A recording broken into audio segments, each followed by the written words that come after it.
Sosok istri cantik Ucok Baba, Rina Angelina sempat tak direstui orang tua.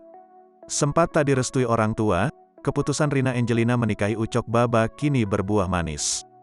Perjuangan yang tak mudah, itulah yang sempat dilalui pasangan Rina Angelina dan Ucok Baba. Memutuskan menikah dengan Ucok Baba, Rina Angelina rupanya sempat tak direstui orang tuanya. Bahkan orang tua Rina Angelina pun sudah angkat tangan untuk semua risiko yang akan ia alami gara-gara menikah dengan Ucok Baba. Namun berkat kesabaran, keduanya pun akhirnya mendapatkan restu.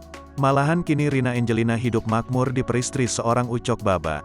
Diketahui, pernikahan Ucok Baba dan Rina Angelina kini sudah berjalan lebih dari 22 tahun.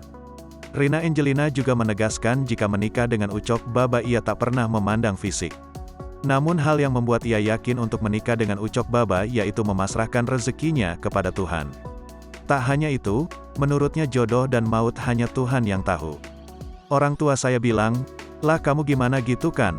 Kalau saya mah ya udah gak apa-apa, memang Bang Ucok ini jodoh saya akan terima," ucap Rina Angelina.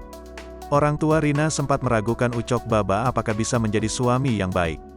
Mendengar hal itu, Ucok Baba malah merasa bangga yakni membuatnya termotivasi untuk menunjukkan kepada orang tua Rina. Saat menikahi Rina, Ucok Baba mengaku belum memiliki keuangan yang normal.